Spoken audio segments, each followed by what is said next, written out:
Դուք մասնակցում եք ադրբեջանական քաղաքասարակության ներկայացուցիչների հետ հանդիպմանը,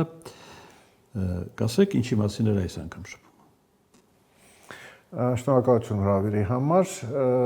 ոչ միայն քաղաքացիական հասարակության, այլ նաև լրագրողների,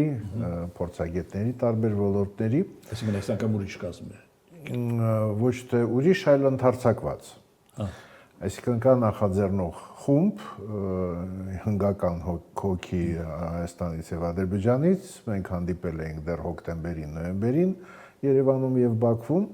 Այդ մշտական կազմը։ Այդ մշտական կազմն է, հիմնադիրներն են, այսպես ասենք,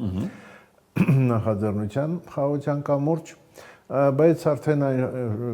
անցած տարվա հանդիպումների ընթացքում պայմանավորվել ենք, որ ազդեցություն ունենալու եւ արդյունավետ լինելու համար մեր անհրաժեշտ է ընդլայնել կազմը, հրավիրել արդեն ոլորտային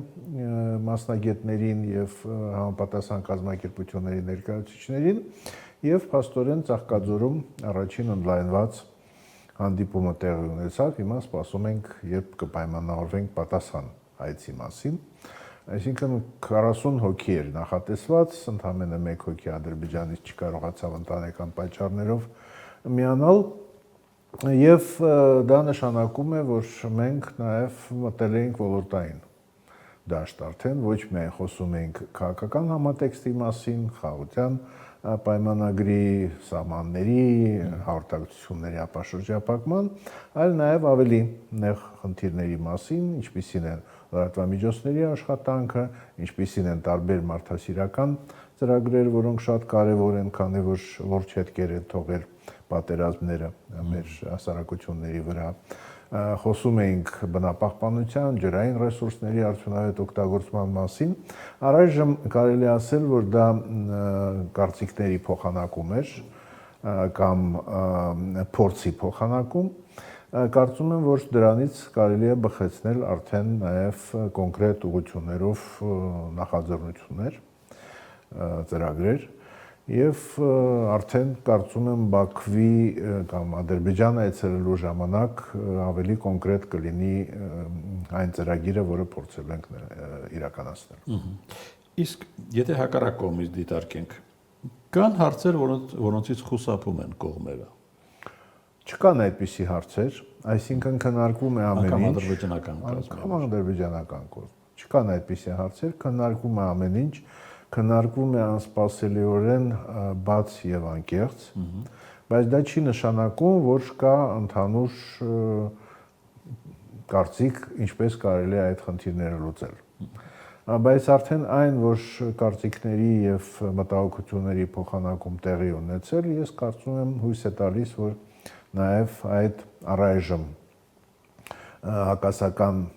վերաբերմունք ենթադրող ուղղությունների առումով մենք կարողանանք ինչ-որ տեղից շարժել հարցը։ Օրինակ, Ադրբեջանի նախագահը ասում է, 3 կարծեմ, թե առաջի օր այդ հայտարարությունը չունի, կլինի սահմանադրական փոփոխություններ Հայաստանում, կլինի խաղաղության պայմանագիր։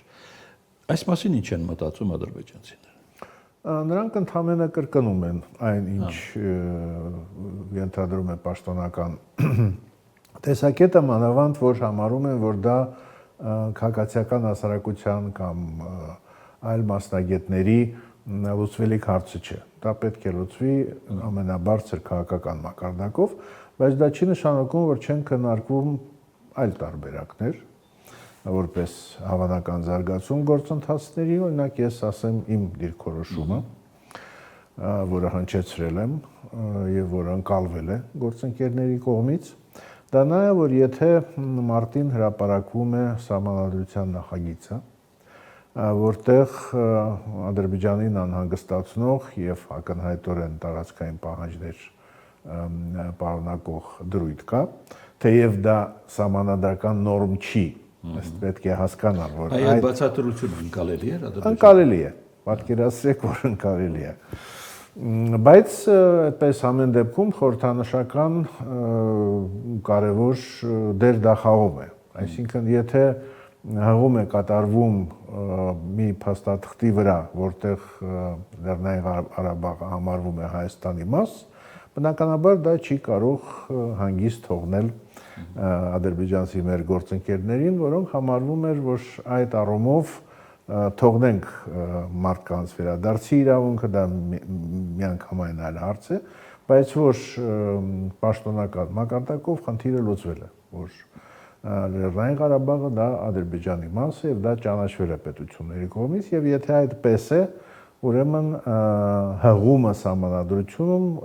անկախության հռչակագրին տեղին չէ։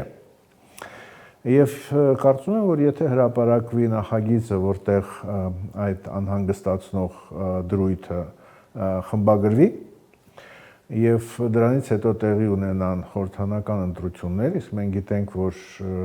խորհրդանական ընտրություններում մասնակցող քաղաքական ուժերը նաև իրենց դիրքորոշումը սահմանադրության նկատմամբ պետք է արտահայտեն եւ եթե համապատասխանաբար հաղթում է այն ուժը, դա մեկն է թե միգուցե ելի ուժեր կլինեն, որոնք կմիանան այդ մոտեցումներին, եթե այդ ուժը հաղթում է ընտրություններում, դա արդեն ունի նույն կշիռը, ինչ որ հանրակրվե եւ սահմանադրության շուրջ։ Այսինքն Հայաստանի հասարակությունը պաշտպանում է այդ գաղափարը եւ այդ դեպքում կարծում եմ ինքը սահմանադրության շուրջ բոլոր զարգացումները դառնում են ներքին գործ Հայաստանի, որտեղ Ադրբեջանի մտահոգությունների հետ կապված հարցը կարելի է լուծված համարել։ Եվ դա մեզ կամ հանում է կաշկանդվածությունը մեր ընդհանրապես սահմանադրության նկատմամբ վերաբերմունքի։ Ես բերեմ միգուցե պարզունակ օրինակ, եթե ինձ որպես մեդիա ոլորտի ներկայացուցիչ մտահոգում են խոսքի ազատության հարցերը, եւ ես չեմ տեսնում դրանց համարժեք արձագանքը սահմանադրությունում, արդյոք խաղաղության համար ես պետք է գնամ իմ սկզբունքներին հակառակ եւ ամեն դեպքում քվեարկեմ սահմանադրությանը։ Այդ կաշկանդվածությունը կարծում եմ պետք է հանվի, թե չէ սահմանադրության հանրակրվեն, ոչ թե սահմանադրության հանրակրվե կլինի, այլ մեկ ուրիշ բան։ Եվ ես կարծում եմ դա անառողջ զարգացում կլինի եւ դա է պատճառը, ինչու փորձելու ենք համոզել մեր ադրբեջանցի գործընկերներին, որ պետք չէ այդքան փչացնել մեր սահմանադրական բարեփոխումների գործընթացը։ Ես մի քիչ միգուցե վուլգար բառ օգտագործեցի, Ես չեմ բացառում, որ այդ մոտեցումը տեղ կհասնի, բայց մինչև մեր խորհրդանական ընտրությունները մենք դրա մասին չենք իմանա։ Ինչ են մտածում ձեզ հետ շփված ադրբեջանցիները արևմտյան Ադրբեջան եզրույթի մասին։ Դե գոնե այն մարդիկ, որոնք եկել են, իսկ դրանք որքան էլ կարելի է կազմը հաստատված համարել պաշտոնական կառույցների կողմից, քանի որ պաշտոնական կառույցները, ինչպես գիտենք, կոնկրետ այդ գործընթացին նպաստում են։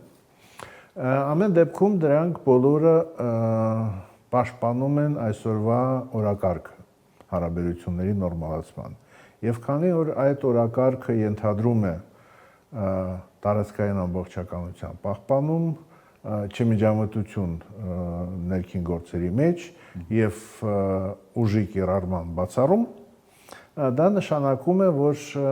հարցը, որը կապված է զուտ մարդու իրավունքների հետ, պետք է լուծվի այն ժամանակ, երբ որ մեր երկրները պատրաստ կլինեն նաեւ մարդու իրավունքները կիրառել հարևան երկրի քաղաքացիների նկատմամբ։ Դա կարծում եմ երկար process է, բոլորը հասկանում են եւ դա նշանակում է նաեւ, որ որքան էլ Արցախի մեր հայրենակիցները անգամ իրավական առումով ունեն ավելի շատ հիմքեր խոսելու վերադարձի մասին, բայց կոլեկտիվ վերադարձի հարցը կամ վերադարձի կոլեկտիվ իրավունքի հարցը այսօր չի կարող քննարկվել։ Դա կարող է դիտարկվել միայն ազատ տեղաշարժի, մարդու իրավունքի այլ սկզբունքների կատարման համատեքստում։ Պես որ գոնե մեզ համար, որքան էլ մենք անդրադարձել ենք զուտ քարոզչական մակարդակով այդ արևմտյան Հայաստան եզրույթի օգտագործմանը, որ դա ավելի շատ, ինչպես ես նշեցի, քարոզչական նշանակություն ունի, այլ ոչ թե պրակտիկ հարաբերությունների համար։